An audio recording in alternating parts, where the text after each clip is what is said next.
Hi, welcome. We are live, hopefully. Oh, not yet. I hope we're live.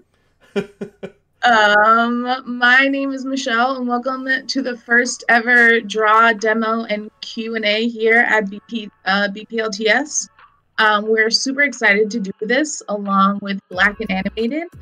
Black and Animated is a professional network group and a really popular podcast that explores what it means like to be Black in a largely white field of animation. And so we're so excited to be doing this with them. We've got two amazing people doing this with us, Kelly Perdue and Wynton Redmond. Kelly and Wynton are both illustrators and storyboard artists based in LA. They currently work for Tonko House and Sony respectively. And so we're really excited to have them with us.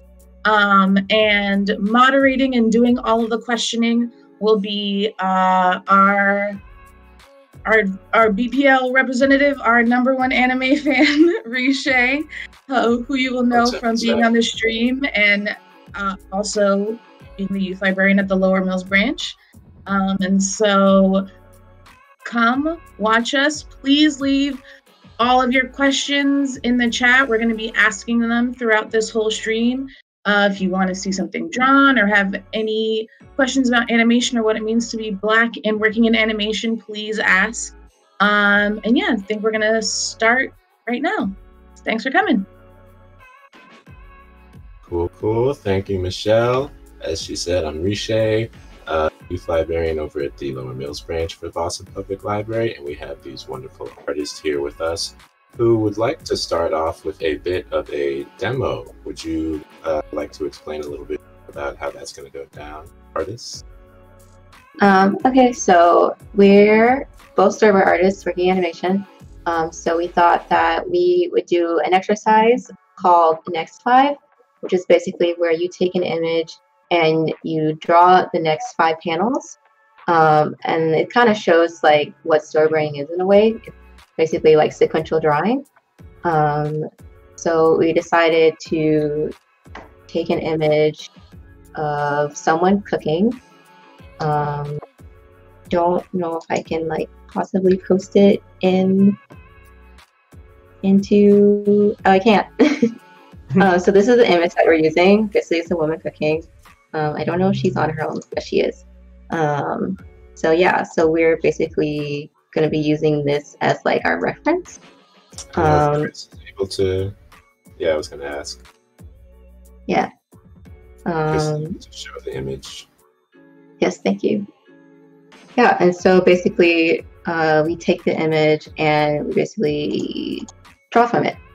So that's what me and Wynton we're gonna do, and we're gonna keep like our panels, which is basically like in a rectangle, like very, very loose. So yeah, so we're just gonna get started.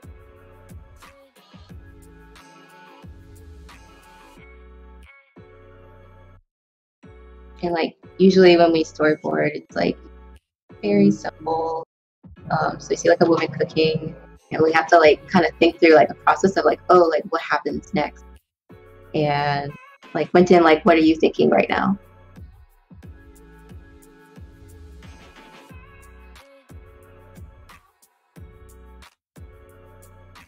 Is anybody else hearing Wynton? Oh.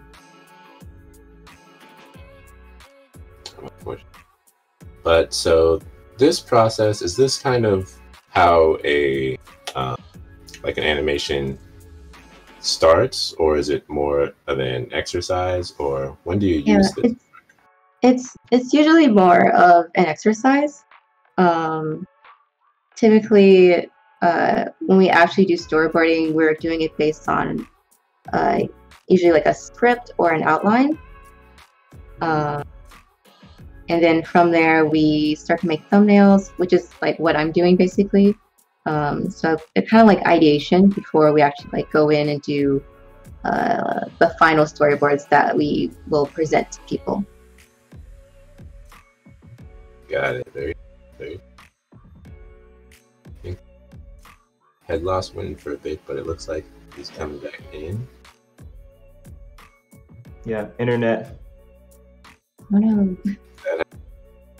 The internet. Who can? Even though we all.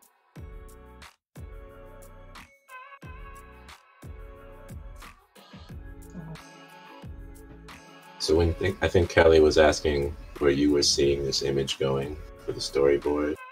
Oh, yeah. I saw some of it and then it cut out, so I will get back to that. Where did you? I think she meant, did you have any? What kind of ideas were coming to your mind? For what comes next? Oh. Yeah, I guess. Oh, someone's looking for something. Who is she cooking for? Is probably the first thing. Why is she cooking? Where is a big one too? Doesn't have to be like the kitchen. It could be somewhere cool. I should probably draw what I'm talking about. Asking questions. Yeah. What's the existential root of this cooking? Mm-hmm. You got to get the emotion and all of that out of it.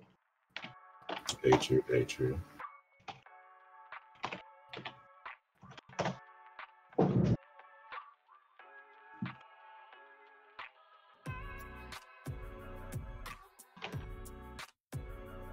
So I see you start with kind of the simple outlines for the people and everything. Is this usually how you also do your storyboarding and work? Yes. Yeah. Like I usually keep it very loose. Like I don't make the drawings pretty. I try to just get like the idea that I want down like as quickly as possible. Would you say that's like, well, it's a little context. I used to draw a lot as a kid, but what really held me up was that I never actually looked at any of the books or anything about how to do it, and all the things that would have, you know, kind of the simple outlines with the circles and the sticks. I didn't at all have the patience to try it, and I would always try to do the super detailed, and didn't really get as far as I would have hoped. So I was going to ask, would you say that that's really something that people should practice, or how would you say that should fit into those who want to be artists? How much should they focus and take seriously that kind of basic outlining? I'd say I'm all about just the fundamentals. Like I just read a lot of books to learn how to draw. I didn't go to school or anything. So I'd say that stuff, it helps a lot. Like How to Draw the Marvel Way was a big book that I learned from. And everything else I learned on the job, like actual storytelling and stuff like that. Yeah, I would say the same. Like, I would say like there isn't a wrong way to learn how to do art. Like for me, I didn't really get into fundamentals or anything like that until like high school and like college. But I definitely think it's helpful to have to like know the rules. It's like a saying, like, you know the rules before you break them. But at the same time, like, I think that sort of experimenting and kind of just like figuring things out on your own and figuring out what's best for you also works. So I guess it just kind of depends on like what your goals are for your art and stuff. True, setting those goals. Well, I know the storyboarding is still going on, but did you all want to get into some questions while we're doing that as well? Sure. Some of the other questions? Cool. So we'll start out with, well, what you're already showing us a little bit of, but in your own words, what would you say the storyboard artist does? What's the day-to-day? I feel like there's kind of two different types of storyboard artists. There's like boarding for TV and then boarding for feature, or board-driven versus script-driven shows. So in a script-driven show, you're usually given like everything you need. There's like writers, and you pretty much just draw what they give you, kind of like a comic book. And so you're basically just deciding what, how the shots look and how to tell the story they already give you. But in like feature or a board-driven show, you have to also do a lot of legwork yourself on what happens next, really. Like you might have to think of dialogue and like how the actual plot points flow together. It's like a lot more creativity, but it's also a lot more work, like for your brain. So it's a toss-up to which one people prefer. But both of them are just drawing like you're pretty much drawing a comic book of what the show you're making is going to be. Yeah, I would agree pretty much. It's like you also, you know, you collaborate with the other storyboard artists that you're working with on your crew, as well as like your director and showrunner and like designers. So it's a very like collaborative atmosphere, and it's a lot of like discussions, as well as sort of figuring out like, oh, what's the best way to show something, and the best way to sort of like kind of tell the audience what's going on like at that given time in the story. Got it. So kind of like the skeleton of the big moments of the story. Cool. And then where does it go from there? Well, after our job is done, there's like a host of other people that come after us. So really just like one part of the pipeline.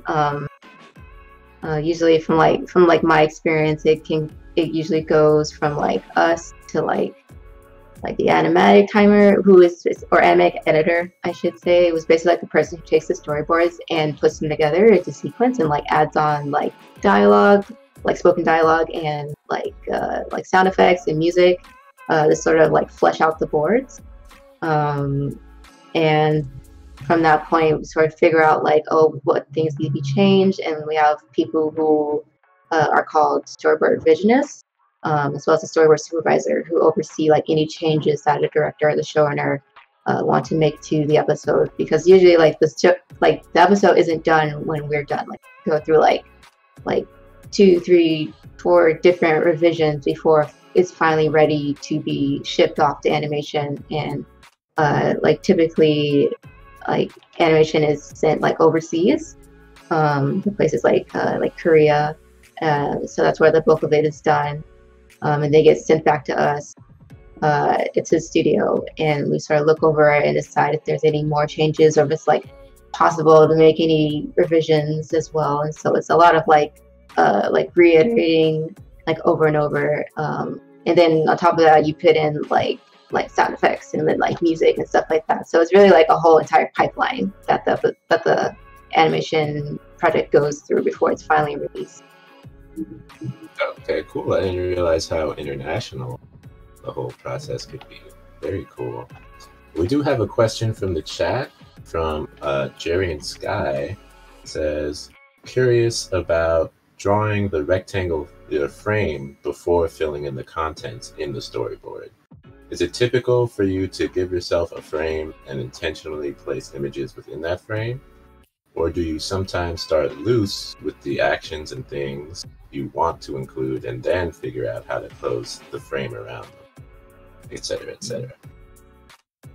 For me, I like to actually, usually when I'm working, or when I'm reading the script or the outline, I like to like draw like little just ideas of what I want to happen. Like I work on like a lot of fighting stuff in Spider-Man, so I'll draw like Spider-Man or some superhero dude.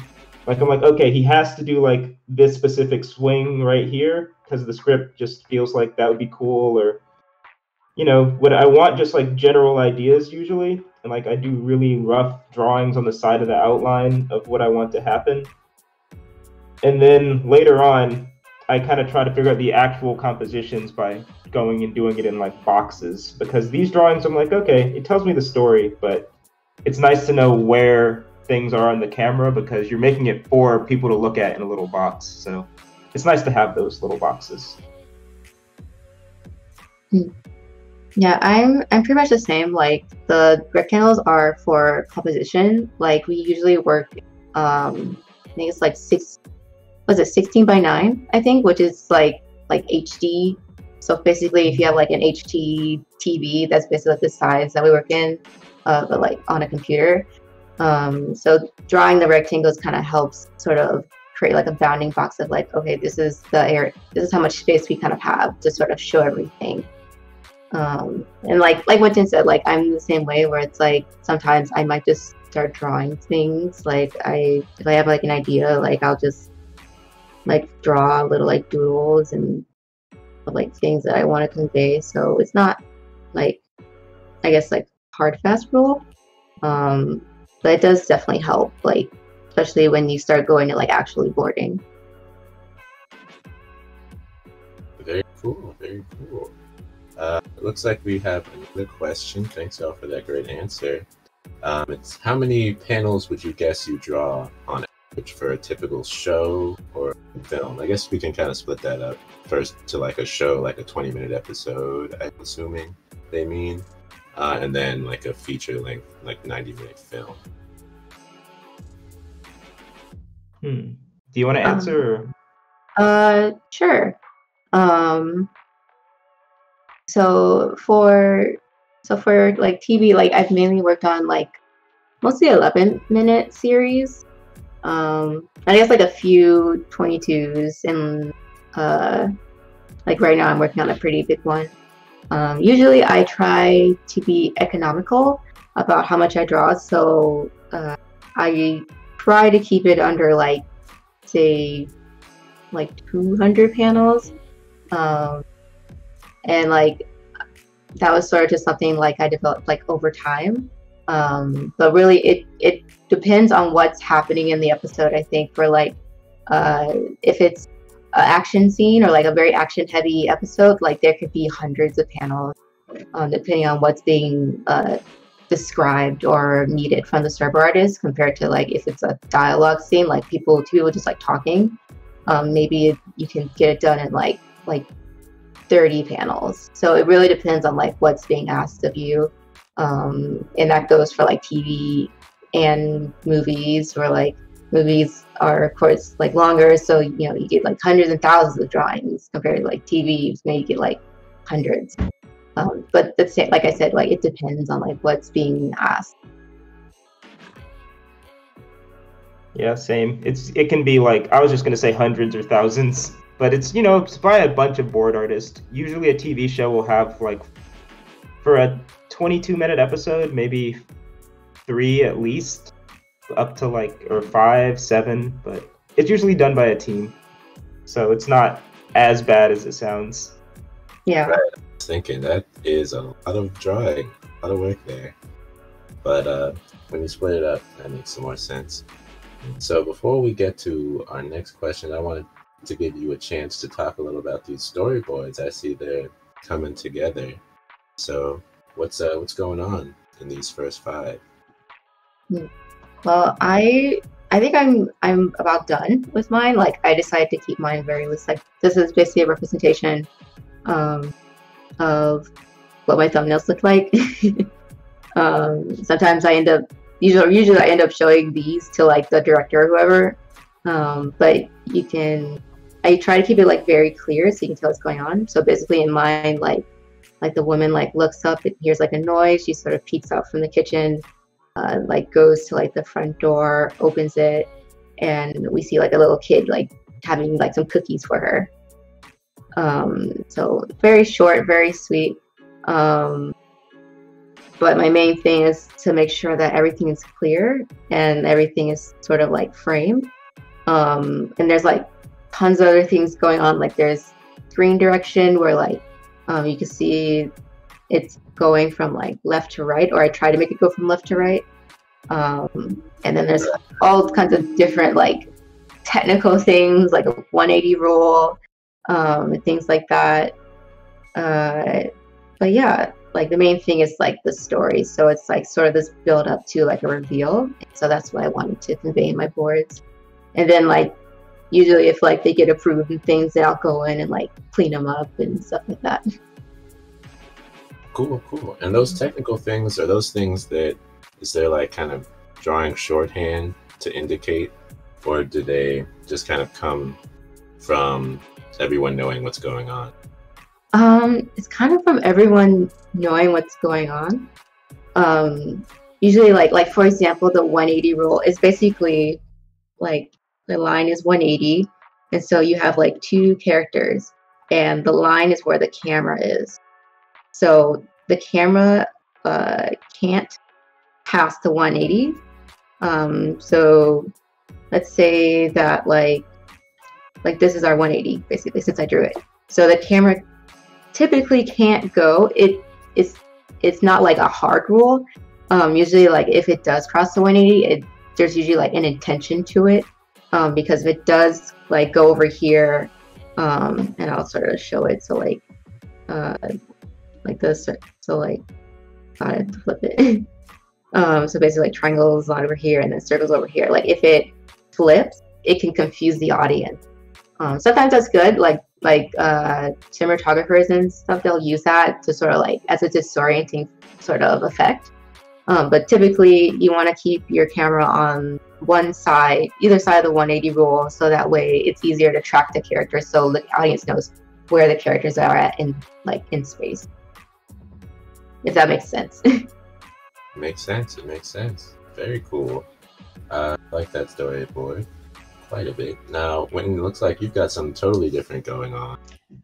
Yeah. I don't know why I've decided on a turkey. Just too much thinking about Thanksgiving. But the rest of it is, so she pulls out her turkey, goes to this cage that is in this person's house, and opens it, and she's feeding this Cerberus thing. Yeah, I agree, DBJ. 1 turkey is definitely not enough, but I just wanted to, do something weird fantasy like for mine. Try to like get a good mood vibe going. So I was like, let me add shading and stuff. That's real cool. Definitely flip things up. She does have a lot of mouths at the first. I was like, that's a humongous turkey, but it's not enough of a turkey. Yeah, I was like, this turkey isn't big enough, is what I was realizing when I drew it. Right. Very cool. Great stuff, y'all. Okay, so the next question we got is, how would you describe your style? And also, what do you like to draw best?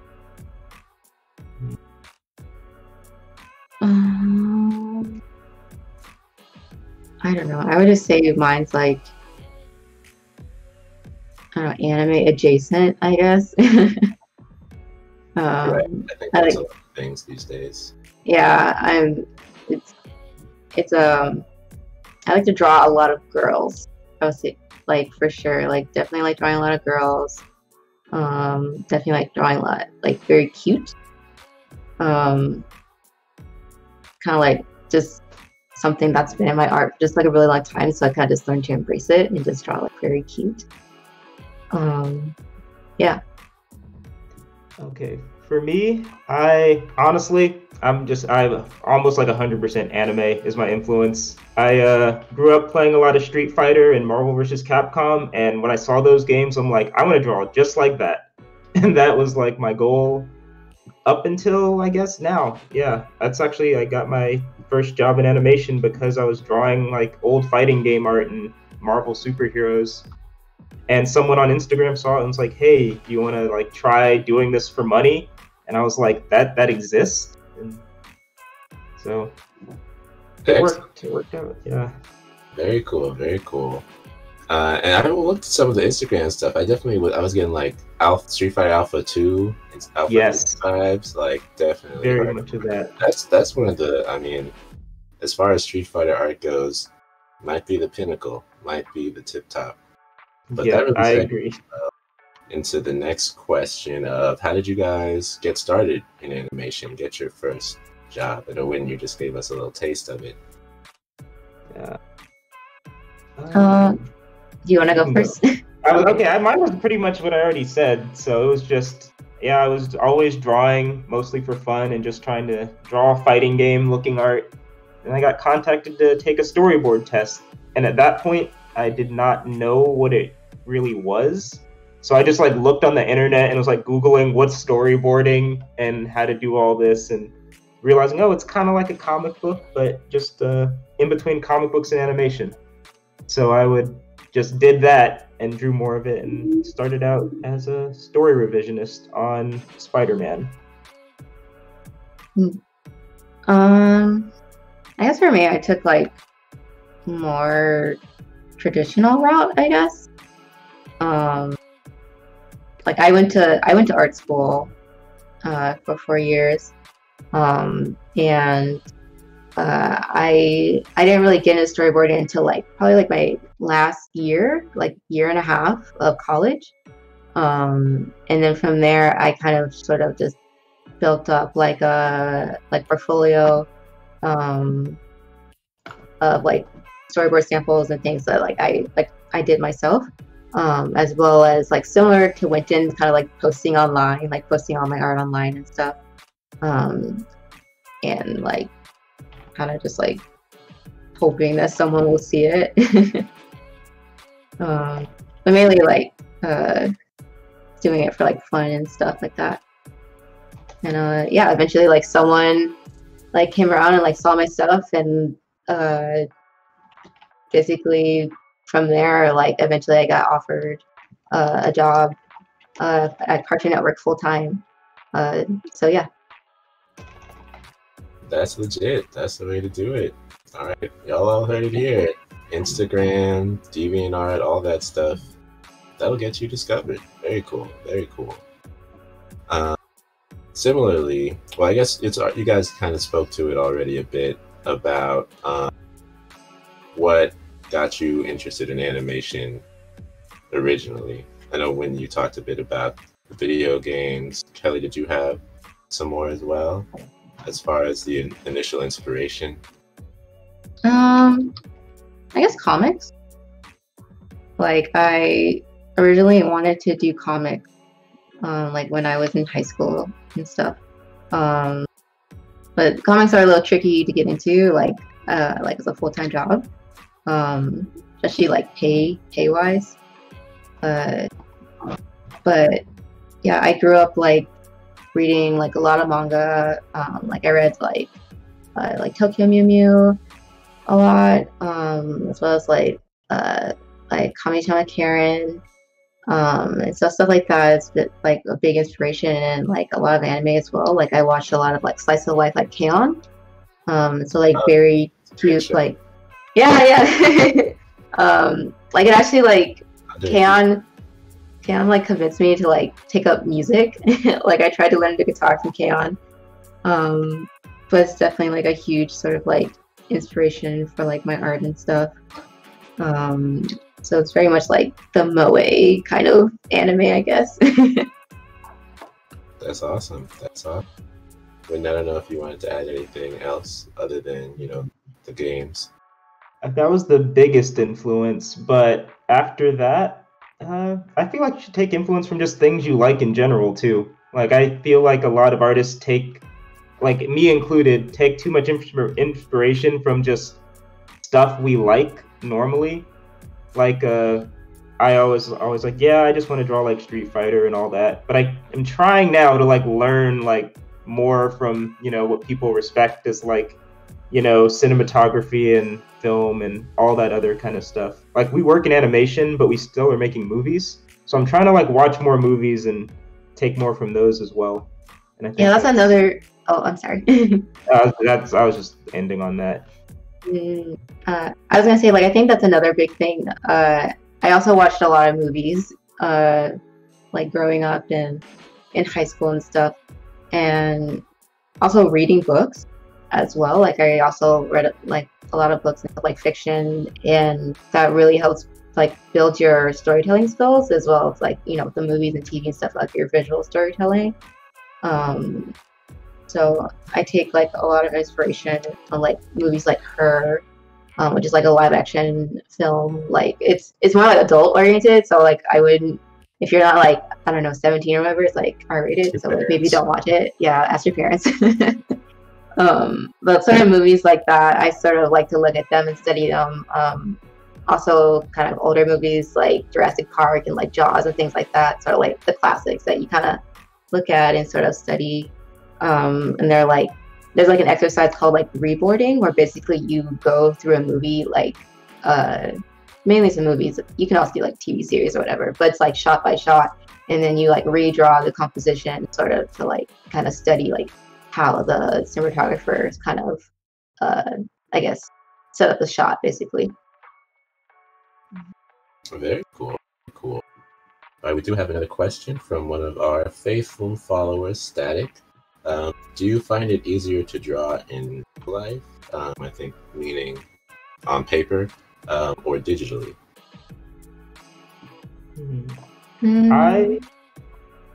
I actually prefer real life except for one thing, and that's Control Z. I like Control Z more than I'm just like too used to it now. Even when I'm drawing by hand, I think automatically that I just want to press Control Z every time I draw a line I don't like. But other than that, I'd rather draw on paper. I say I like digital for the convenience of it. I would say like with traditional, I guess depending on what you do. I mean, like you can use anything basically, like pencil and paper or whatever. But I will say like I like the ease of digital, like being able to basically color things as well as, you know, like draw things, and you don't have to spend like any extra money on like paint, and there's like no real setup or anything like that compared to like, you know, if you sit down into traditional artwork. But at the same time, I will say that like I think traditional artwork improves your drawing skills because you don't have that Control Z, so you kind of have to be more intentional with the marks that you make. So sometimes like if I'm feeling kind of stale or like I don't like how my work is looking on like the computer, I'll like draw traditionally like with pencil paper or like pen and paper. So yeah.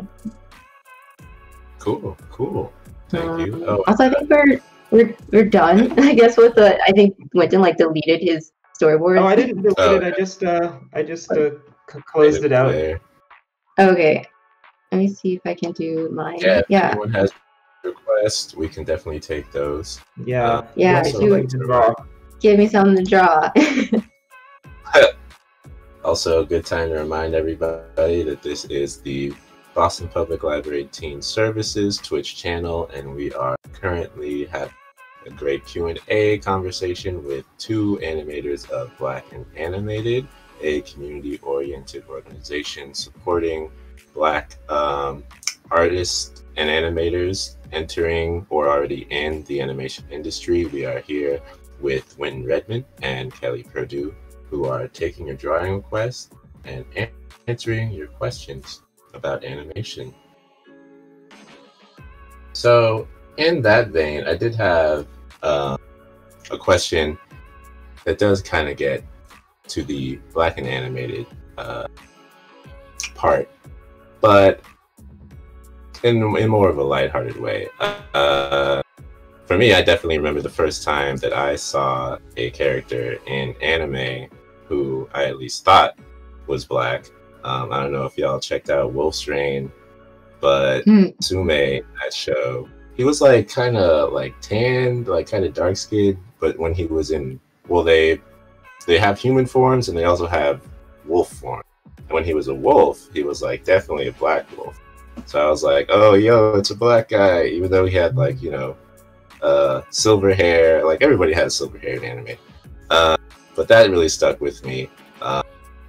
And I was wondering if you two had a moment or a character who you saw in anime specifically and were like, oh, that's a Black character.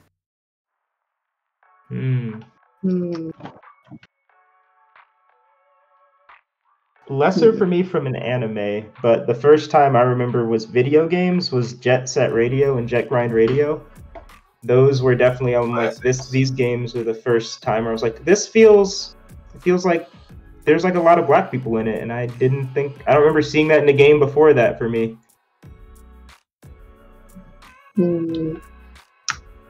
I think for me, actually, like you bring up Wolf's Rain, it does actually remind me of Blue.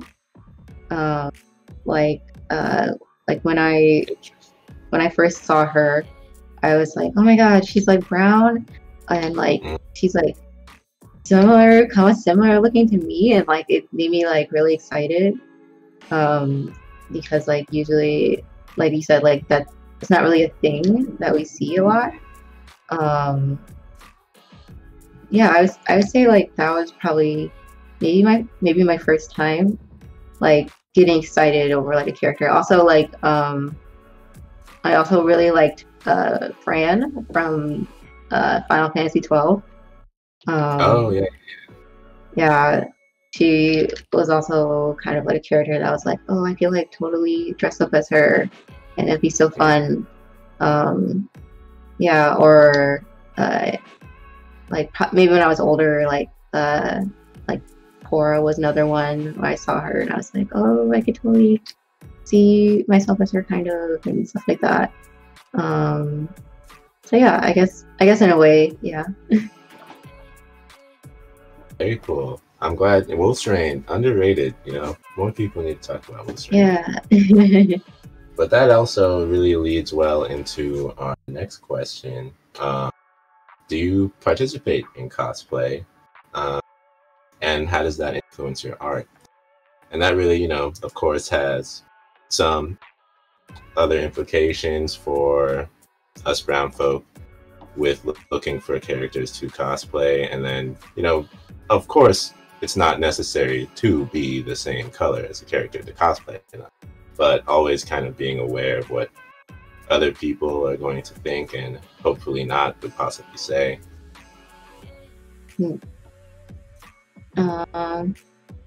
I don't know about Wynton, but like I did briefly. It's like kind of embarrassing. No shame. I have cosplayed multiple times. Yeah. I did it in college, and like I don't know, I did it on like hard mode where like you make the costume yourself, like the whole thing. Yeah, like I bought like a sewing machine and everything because I was like, I want to do this, and like I've been meaning to do this for a while, and then like really it was like college is when like I finally got like a job and I started getting like like income and stuff. So I was like, yeah, I'm gonna spend all my money on cosplay instead of save it in a bank account like a responsible person. So, and I usually like picked a lot of characters that I liked. Like I did do like a core cosplay. I did like a lot of characters from like Danganronpa, which is a video game. And I did like 2 characters from there. I did like I think they're both from. Oh no, I did 3. I did Asahina, who's from the first game, and then Akane and Nanami from the second game. And it was really fun. Like sometimes I miss cosplaying and stuff because it's just like fun to dress up and like it feels nice when you make something. But at the same time, it's very like time consuming. Right, that's a lot of work. I recently got a sewing machine, but actually just for normal clothes. But I was thinking like, because when I did cosplay, I just used regular stuff. And I'm like, maybe it's time. Yeah. And before we get to your response, maybe if you could move just a little bit up to stay in the frame. Sometimes like we kind of lose half of your face. Yeah. It's all good. Or maybe I don't know if your camera is able to move, or if you're backing up. Whatever works best for you. But how about your cosplay adventures? I have honestly not been a player ever before. That's wait, I cosplayed once. I'll say that. I was the guy from Neo Yokio for a Halloween once. And that was the extent of my cosplay, really. And besides that, I have like 3 of the jacket from Akira. Same. Yeah. I see the poster back there. Yeah, I'm big fan of that. A great one. Yeah, my cosplay. Once I was Grencia, Mars, Elijah, Guo, Ekener from Cowboy Bebop. Partially because he was really cool, but also mainly because he played the saxophone. And then I had an excuse to like take my saxophone to the convention. And that was actually a great idea because I just played tons of anime and video game songs. And I wasn't even like trying to get tips, but people would just throw money at me. Especially if you played a song from what they were dressed up as.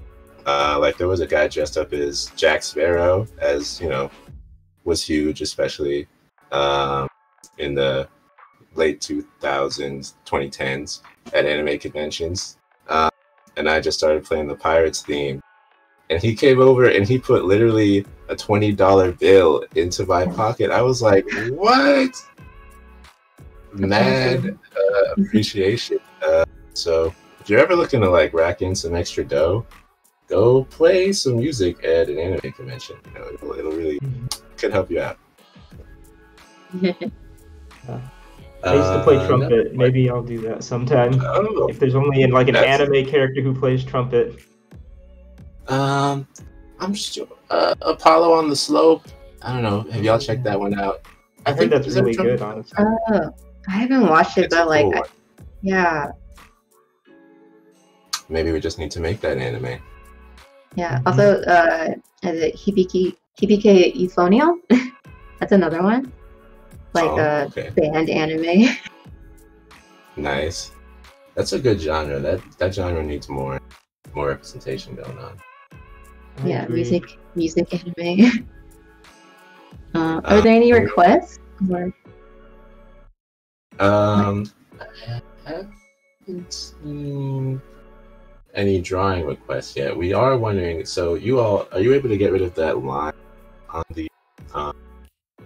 the drawing stream, like the divider? Yeah, now that it's not quite so divided anymore. Okay, yeah. That would like the middle is like more here. Oh, is it? I actually don't know where it is. It's like I don't have the stream open, so I don't know what anything looks like. I'm sorry.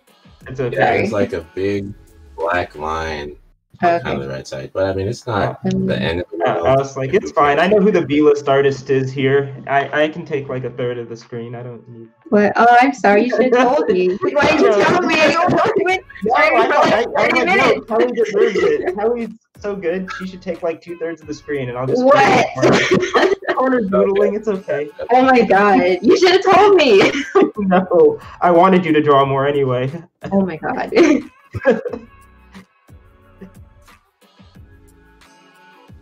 We do have another question from Della Chioso.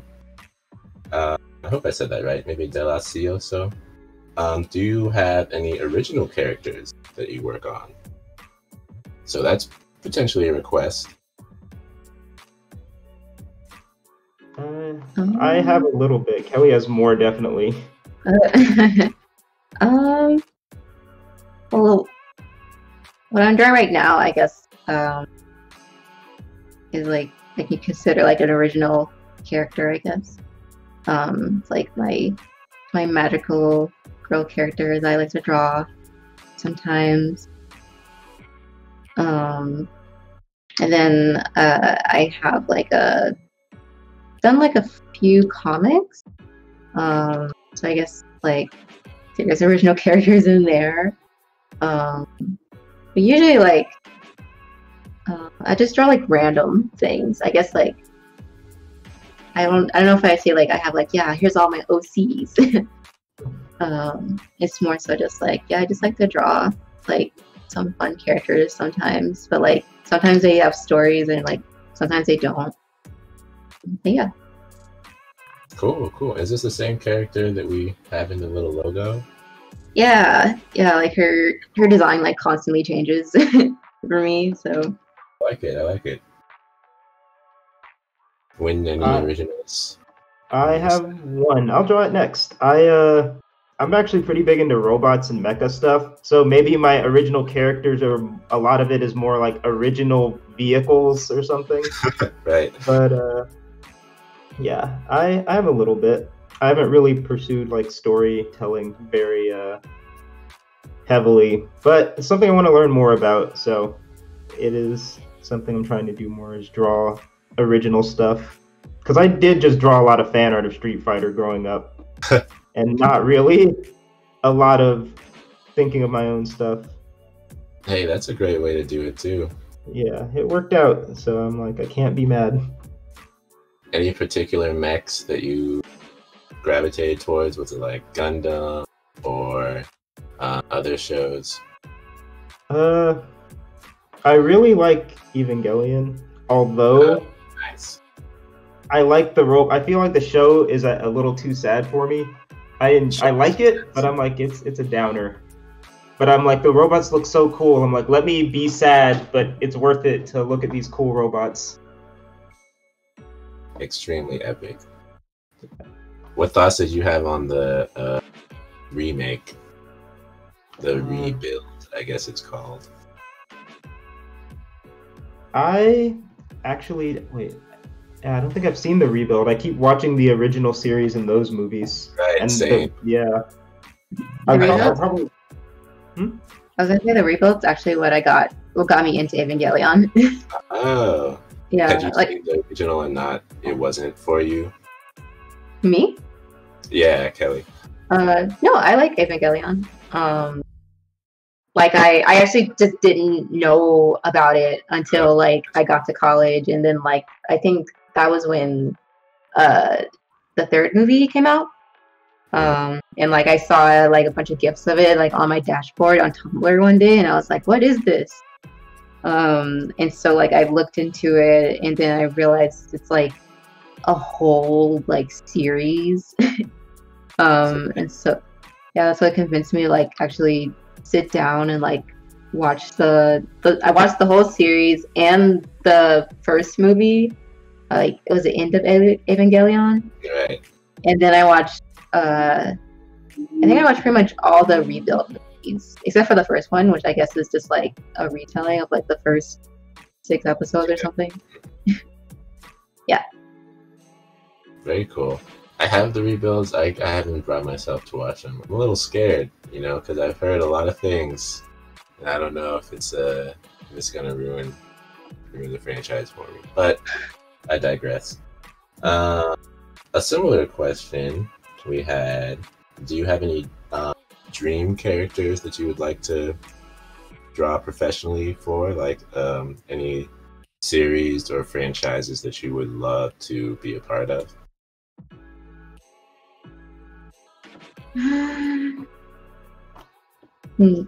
I guess like right now, I'm working at Tunko House, which is a small studio up in the Bay Area, and they had come out with a short called The Dam Keeper, probably about like maybe 6 years ago, I want to say. Because I was in college at the time and I saw it and I was like, oh my god, this is so beautiful. Like, I want to work with them one day. And so like ever since then, I've just been like waiting for like an opportunity to work with the studio. And so now like it's finally happening. And so like I would say this is probably like a big thing of my career that I've wanted. So. Very cool, very cool. Hopefully the dream will come true. Win any for you? I'm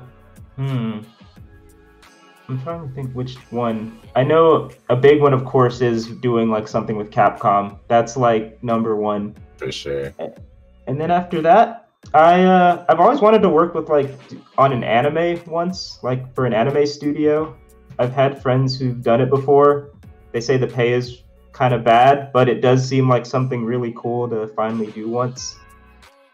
And because I've always worked for, you know, studios here, and I'm like, it'd be fun to like try it out just for the experience. Like, yeah, really just for the experience and seeing their like animation pipeline and how it's different from ours.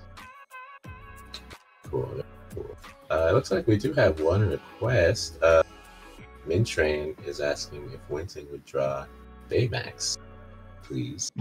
Oh yeah, I can always draw a Baymax. Hey there. One of the I worked on Big Hero 6, the TV series, a couple years ago.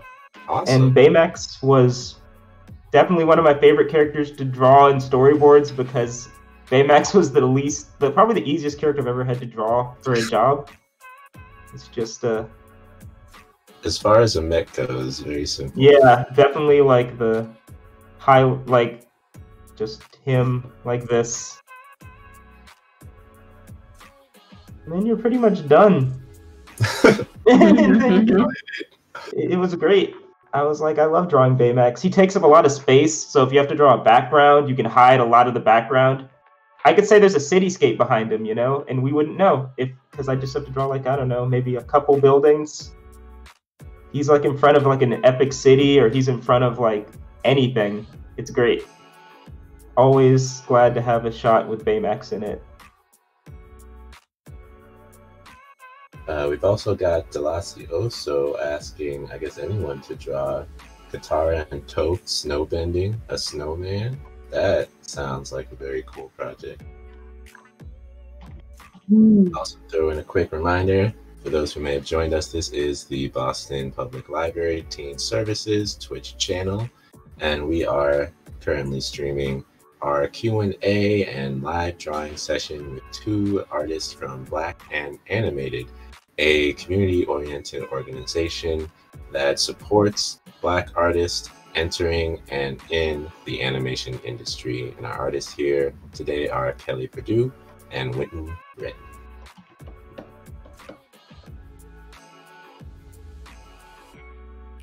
I see someone asked to draw someone from Fullmetal Alchemist Brotherhood. Ooh. I will do that. I will gladly do that. Yeah, I'm doing the Avatar one. Okay, cool. I was like, I do like Avatar, but I haven't seen it in so long. I was like, I don't know if I can remember how everyone looks. I'm just guessing. I think I remember. I didn't know snowbending was a thing. I guess it would be, it seems like it would be water bending, but maybe since it's become more solid, it's like kind of dipping into earth bending. I was gonna say, since snow has like, there's like air stuff in between the snowflakes. Maybe everybody can bend snow. That's the missing link of bending. Cool. We did have. You were saying? I was just gonna say, except firebenders, but that's not. They're evil anyway, so. Yeah. No, we don't make blanket generalizations here. But on behalf of the librarians, I know we talked a lot about anime and manga, but some were also interested in what your favorite comics might be.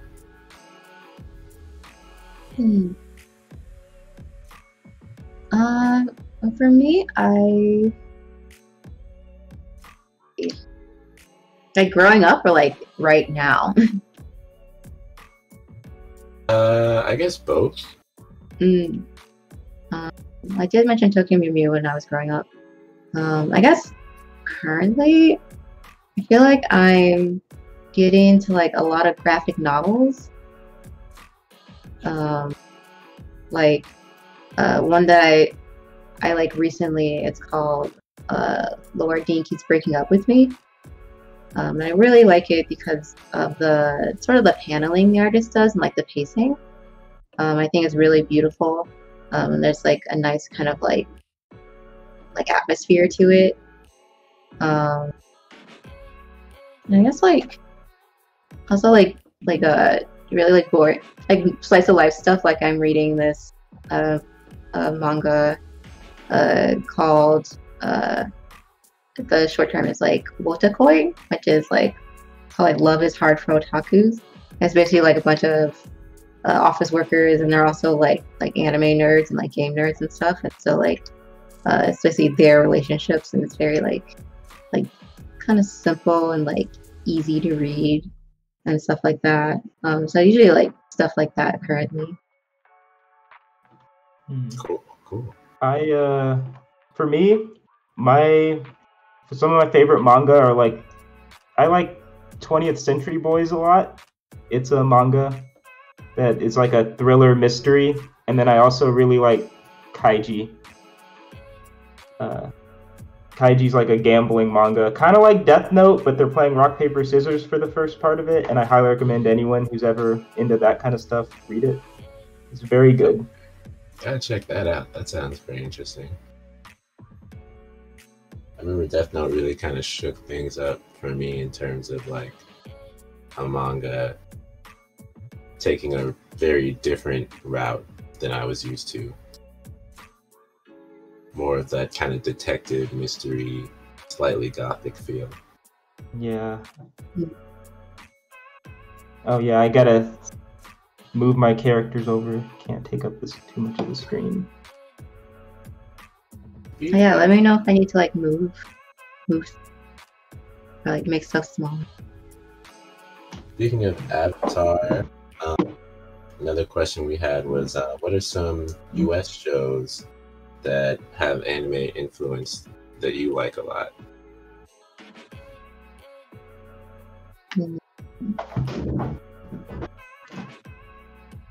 I know for me, one that was probably not the very first time, but one of the times that I had a moment of like seeing tons of people who were definitely Black and also very anime influenced.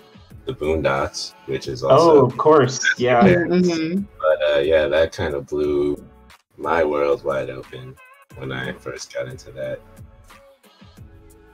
Yeah, that was like the one I was thinking of the most too. So I was like, what's another one I can say? I know She-Ra has a lot of anime influence that was on Netflix. That was a pretty good show too. Yeah, I was gonna say She-Ra. That's what's in my brain. I watched some of Steven Universe, and that's like very anime inspired. Also Craig of the Creek.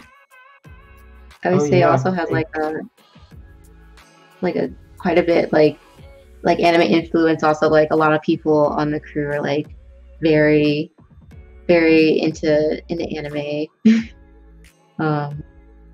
So that I would say that show like for sure. Cool. So lots of great ones out there. Is this what top looks like? Look up a picture. I don't remember. Got another question from Shell Dorado 12. Do you have any tips for a casual beginner to get started with animation/storyboarding? I have an iPad and am struggling through Procreate's animation tool. Not sure if there's a better software I could try. Actually, I just started using this. There's a software called Rough Animator on iPad. It might cost money, but it's going to be like $5 or something. I really like it, and I think it's definitely viable to use for storyboarding even, because it has some camera movement tools and an animation timeline that's pretty intuitive, and I think it's definitely worth checking out for storyboarding with. Yeah, I don't know, like easy things. Like, I don't know. I would say, I mean, really, you can use this, like, you don't have to use a program. I feel like when I first started storyboarding, I just used like pen and paper. So I would say, like, if you're starting out, like, that would be my recommendation, to like just go straight into like pen and paper, and just like start boarding from there, because it'll like force you to kind of like I was saying earlier, like be intentional with your drawing, and kind of like make you draw, I guess, like more clear in a way. Definitely. If that makes sense. Cool. Good way to go too. I was thinking about it too when you were talking about it earlier, especially seeing the Akira poster. Like, I saw that like YouTube video about the making of Akira and all of that being by hand, and the dude like was putting windows in and did like every single dot of yellow for the window on this giant building. I was like, that's craft. That is craftsmanship right there. Yeah. Mm-hmm. It really shows animation is just almost impossible without like a team effort. Is when I see stuff like that, I'm like, man, it just takes a lot of people a long time to get like a bunch of these drawings to look like movement. Mm-hmm. True. Another question we've got: have you been able to use anime in any of the work, or the anime style in the work that you've done, or has it kind of had an influence in your own work professionally?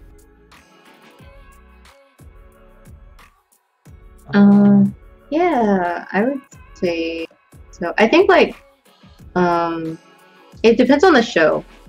I would say that, like, some shows really want you to draw on model, which basically means like they want your drawings to look like how they would look like in the final like project, or like show or animation or whatever. And then there are like some shows where they're a little bit looser, and they kind of like let the artist sort of bring their own kind of style or like drawing abilities to the show, and so like the characters might not look exactly on model, and sometimes that's like intentional. Like some show creators actually want that, where like they want the artists to like draw their own way, and like draw the characters the way that they would draw them if they like, you know, wasn't their job or whatever. So I guess I've kind of had the opportunity for doing that, where like I usually draw like pretty anime, and like most people are okay with it. So that's usually how like my anime-ness gets into the show. Nice. Everything I've worked on has been pretty anime influenced, where I'm lucky in that regard, or maybe they're just like, Wynton draws a lot of anime, this works. So I feel like I haven't, like, everything has always had like enough of an influence where I'm like, this is good. I haven't felt like I had to like sneak anything in. Most of the people who I work with and most of the people who I work for, everybody, like, you know, likes the same stuff. Like, everyone grew up on their generation of anime, like Dragon Ball Z or Naruto or whatever. And then those people, like the people who are like me or my generation, gets older, and then they are going to hire younger people who probably only know Naruto as Boruto's dad. But everybody, I think, has a pretty heavy anime influence I've worked with, or knows of it and acknowledges it. Yeah, I think like as time has gone on, like Wynton was saying, like basically our generation who is like more inspired by anime, it's visually kind of taking over the industry now. So there's definitely like more of it, and probably will be like more of it, more like anime influence. Right, we're seeing it everywhere now. Mm-hmm. Did have a question from Dragon Ball Joseph. Similar, is there a particular anime that you really from its art style? And also, why is it ping pong? Or yeah, why ping pong the animation? Ping pong is good. I mean, that answer is 100% correct. Yeah, ping pong All is of that very is good. Yeah. One thing I also like about ping pong the animation is they use Flash for a lot of their animation, and a lot of people like to look down on Flash animations because I guess there's like a stereotype about stuff being animated in Flash being kind of bad, but they do some stuff in Flash and it just looks incredible, and it really just shows it's more about the people than about like the software. Mm-hmm.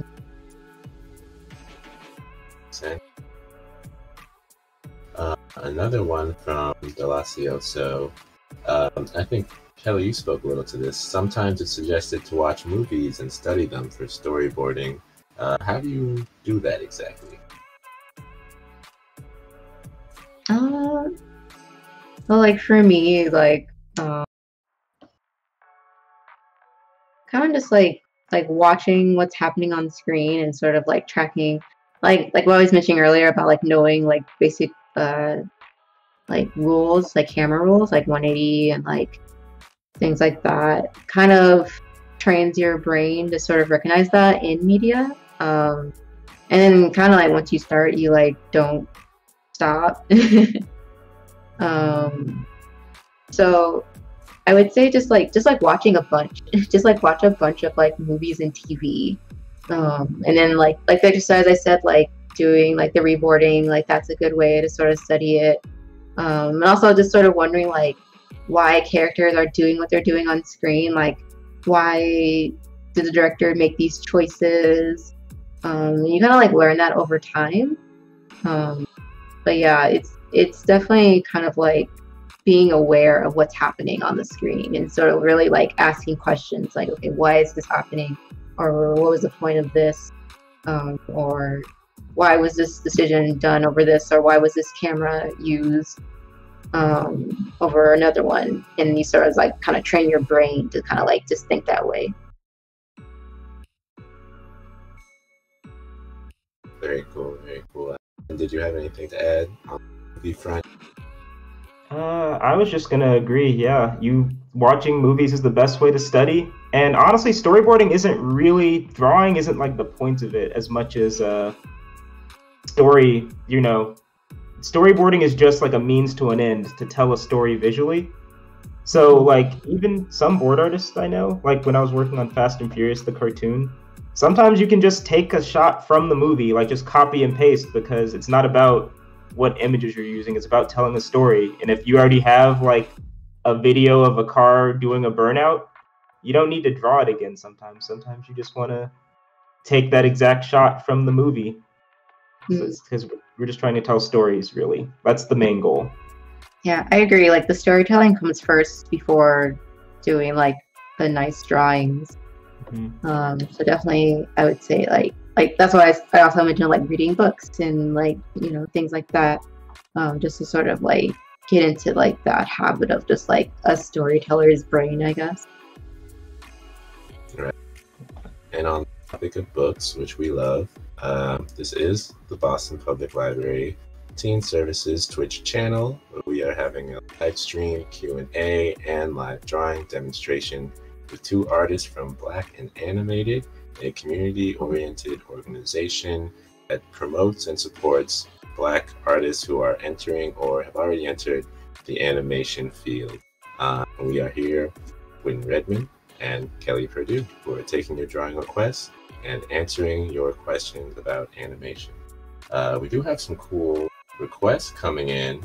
I'll just kind of read them off and you can decide which ones you want. We got Nyanko Sensei. We got Miles Morales. We got Dark Samus. And we've got Card Captor Sakura. I'll take Samus. I can say that one for sure. Wait. That also reminds me, I saw that you both worked on the Spider-Man, like the recent Spider-Man show. Was that at the same time, or was it a different time? It was at the same time, actually. Yeah. It's kind of weird. This is right before I moved to LA. Because Wynton, you were on there for like a year, right? Like yeah, already? that's when I first started. That was the first thing I worked on. Yeah. Spider-Man was the second thing that I worked on, and I got hired to do freelance storyboarding. I don't know, did we work on the same episode? I don't know. Yeah, I'm pretty sure we did. Yeah. But like we never actually got to like work in person. So did you actually meet at all, or you just like worked together in passing? I think we did meet. Like I came to LA 1 year. It was like literally right before I moved out. I like went to LA because I was like, hey, I'm just gonna go out to LA and look for a job and stay with my friends for a month and see if I can find something. And that was actually how I got the Spider-Man gig. So I kind of ended up like stopping by the studio, and that's how I met Wynton.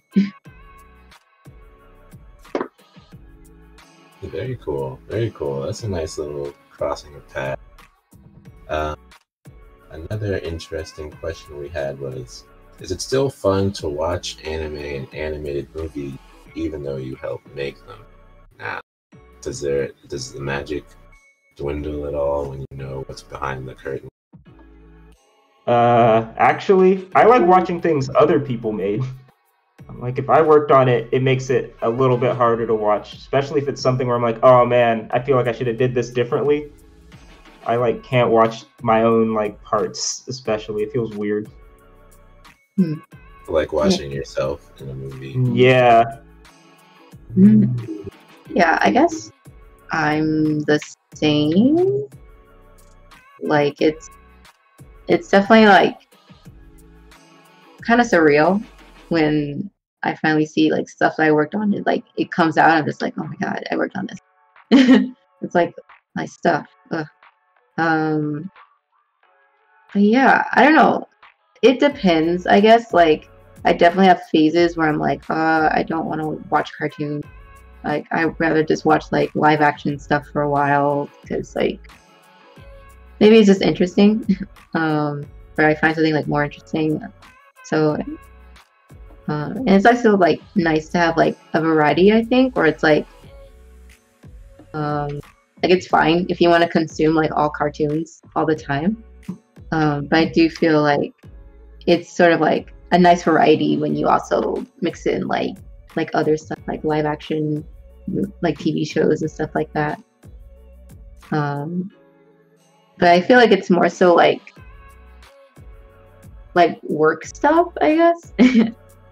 Where it's like, you become more like sympathetic to like a show and like maybe you think it doesn't look very good or like there's errors and stuff, but like usually people are like, oh, this thing looks awful, but then you know that like, oh, something probably happened on the show, and you know it wasn't intentional or something went wrong or whatever, and so you're like, you kind of feel for the people who worked on the show, I guess. Is that way like you become more empathetic to the process.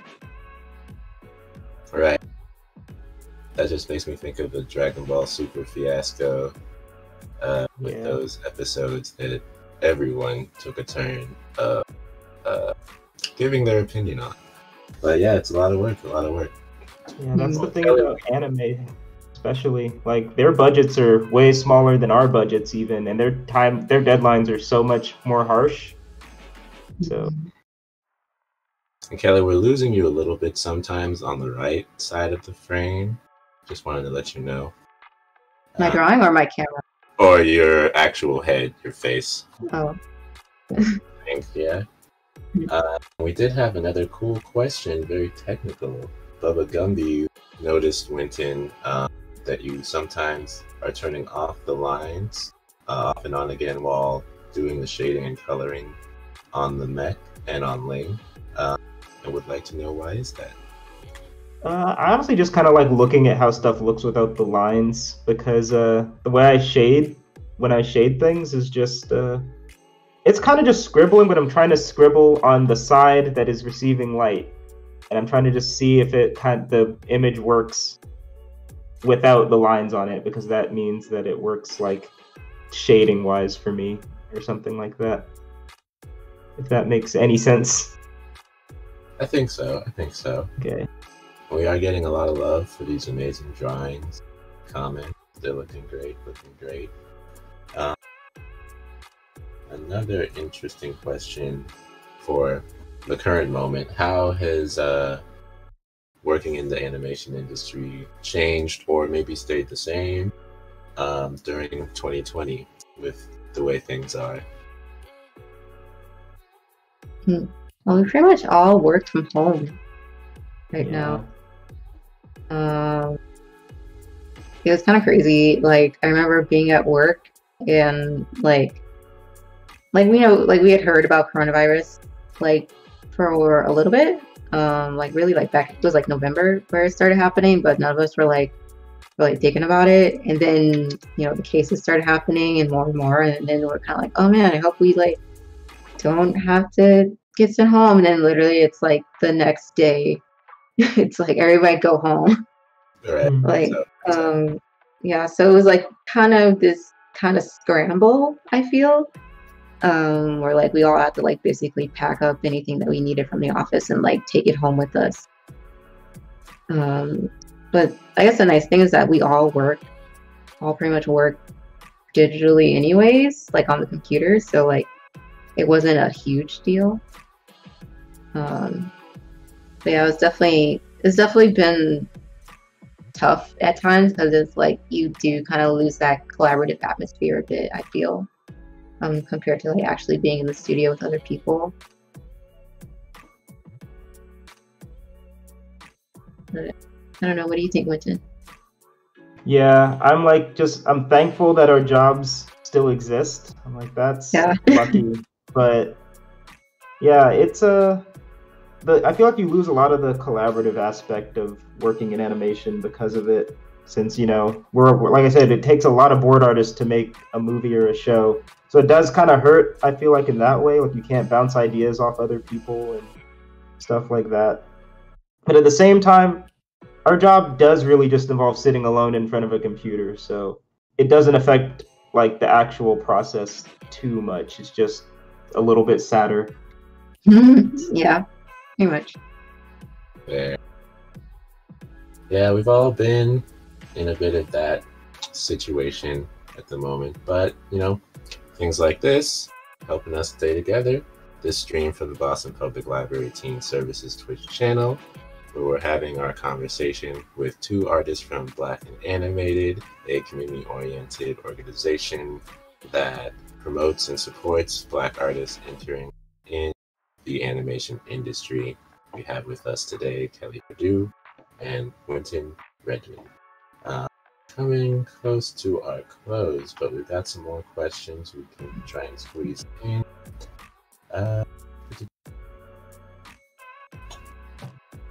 So what are you all working on currently? Any project that you can share some things about, maybe some industry secrets, I don't know, but what can you tell us about your work at the moment? You can go. Okay, I was gonna say, I'm working at Sony right now on the sequel to Spider-Verse. This is my first time working on a movie, so it's very it's pretty intimidating, honestly. And also, since the first movie was so good, I'm like, oh no, now we have to like make this movie good, like super good to hold up to it. But it's really fun, and I've learned a lot, and everyone on it's super good. But yeah, I'm working on the first Spider-Verse 2, or whatever the sequel is going to be called right now. Very awesome. Yeah. I'll draw Miles next. Nice. I am working on Tongo House's first TV show. I can't talk a lot about it. It's called Oni. And so far it's been really cool. I get to work with like a lot of like extremely talented people. And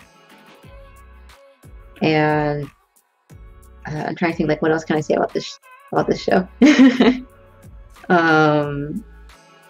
think that's about it. I don't know. I don't want to get in trouble. I'm not trying to get you in trouble. It's all good. Yeah. It's all good. We have a couple more questions from the chat. From Mini Arts 27777. How often do you see other people of color working with the industry? I mean, in general, like, I don't know, it depends. I would say, like, honestly, like, it really depends on, like, what show you're on, and who's on it. Like, for me, personally, like, in terms of, like, other Black people, it's been pretty scarce, I'll say. Like, probably Craig. Like, when I was on Craig of the Creek, that was probably, like, the most Black people I've ever worked with, like, in my career. And, like, maybe Spider-Man, but, like, I wasn't there in the studio, like, physically. So, like, I don't know if that counts. But, yeah, I don't know. Animation still is kind of like a kind of white space, I would say. I don't know. What do you think, Wynton? I think there's more. Well, since I moved out here, I was like surprised that there was more like Black people and people of color in animation than I thought there would be. But there's still like less than, you know, there should be. More than I thought, but less than, you know, you'd want. Yeah, it's like, definitely. Oh, sorry. I was gonna say, it's like when you go to a studio, it's like, oh, there's 2 other Black people here, cool. But then you're like, but then it's like, oh, it's out of like a whole studio, so yeah, you know. Yeah, it's definitely, I would say, more diverse than it's been in the past.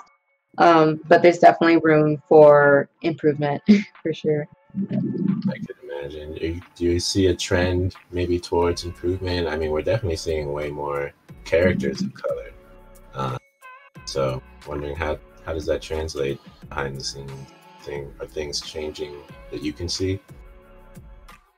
I would say yes. It's slow change. Because well, usually the reason that's given is like, oh, it's a very big industry and things move very, very slow. But I think as time goes on, like more people are speaking up and sort of raising these issues. Like, you know, we do need more like people of color and like, you know, like Black people or Asian people or whoever, like in these spaces, you know, especially like with what's going on in the world right now, where it's like more people are sort of asking for more like diverse stories. It's starting to not really cut it anymore. Like if it's kind of like a bunch of white people making, you know, stories about like non-white people, it's like people kind of want more. So we're starting to see that, I think, more and more. And also like just at like general hiring practices, I feel like people are trying to make more of an effort.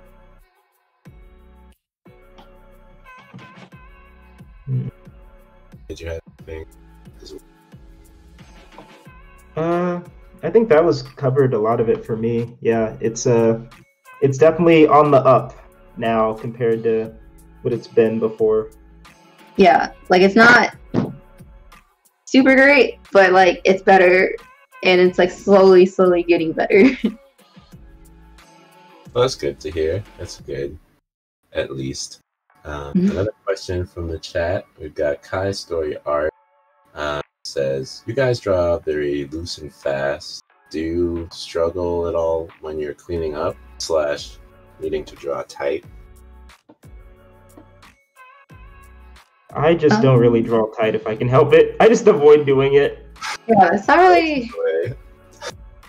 I guess that's not really what the job calls for. Like, I mean, some people do like to draw really tight, but it takes longer. Like, it takes like really long time. Unless you're like, you have really good you're really good like lines, or like drawing down lines where you're like super good and like super fast and clean. For like the most part, like keeping it loose is like better and like easier. Also, like it helps loose your ideas down faster. You can always go back and like make things tighter or clean things up and things like that. But like for like initial sketches and things like that, and like getting the general idea down, like usually like keeping it loose is like a good rule of thumb, I would say.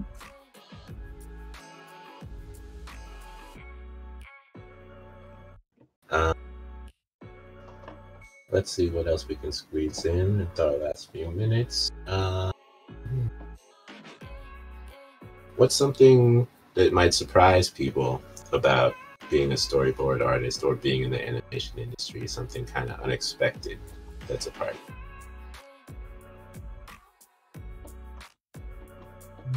Unexpected.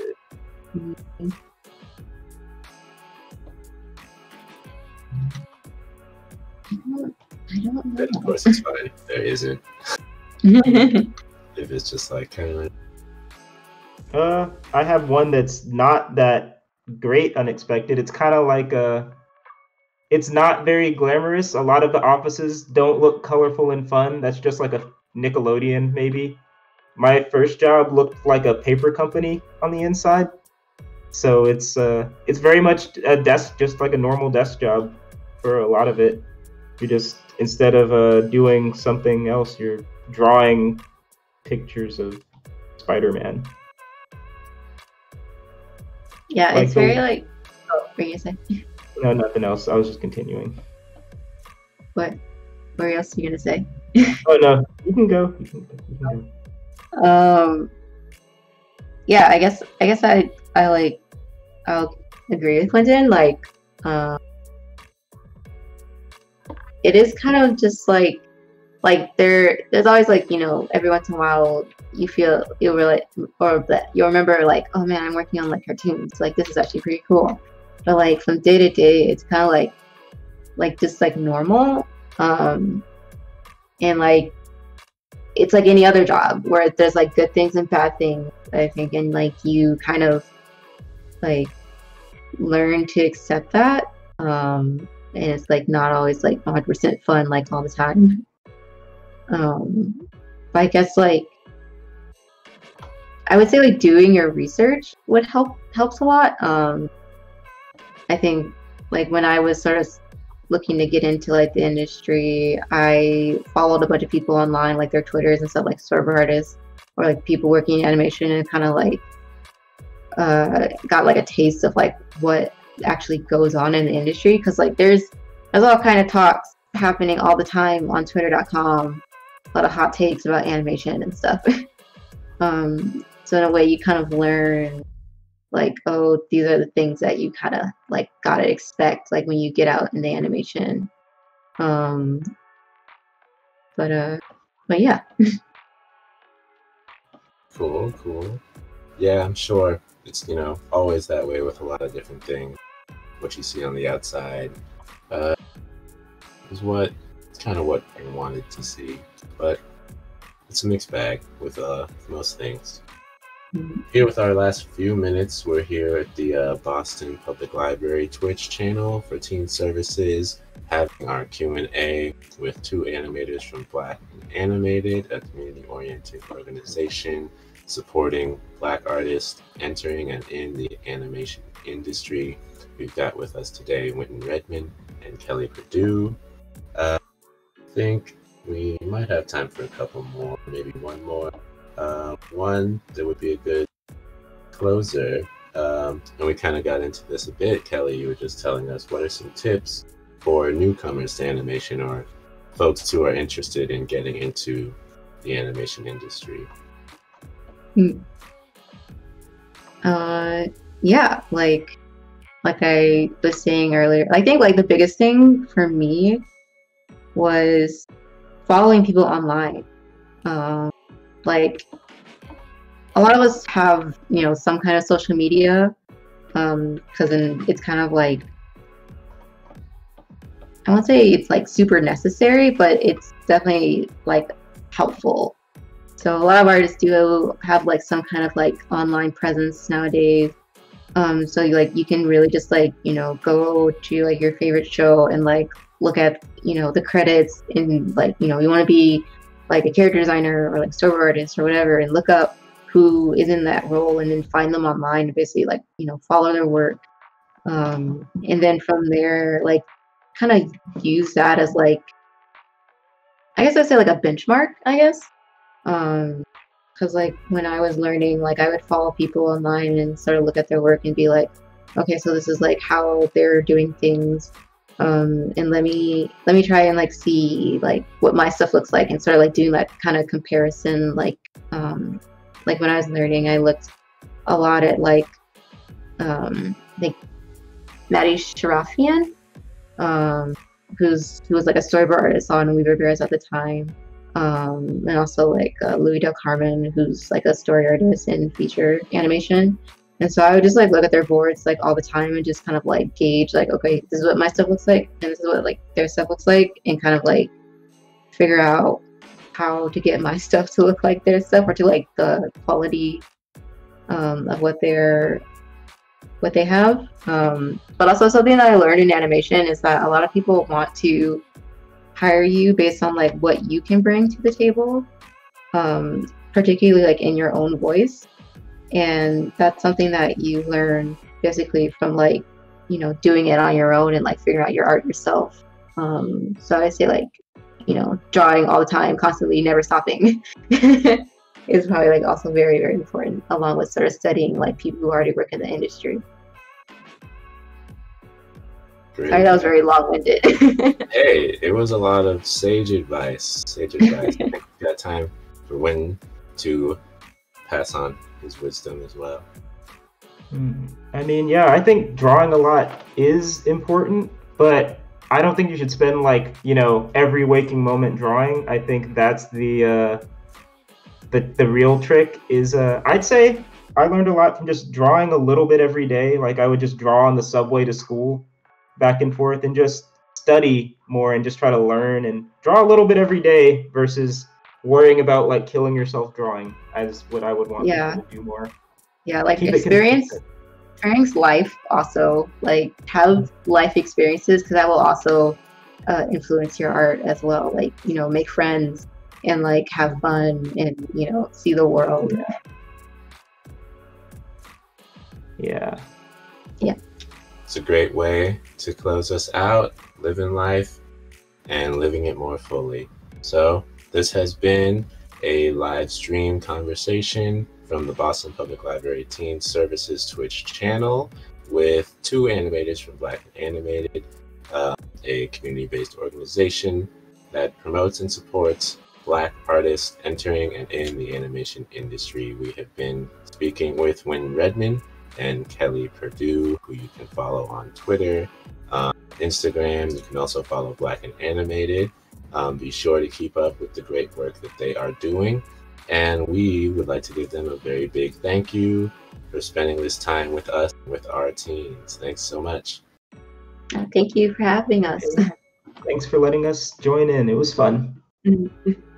Thanks. And be sure to subscribe to our Twitch channel and come back for more of our great content. We got plenty of streams every week, gaming, conversations, book talks, what have you. So come on back again if you like what you saw today. See you.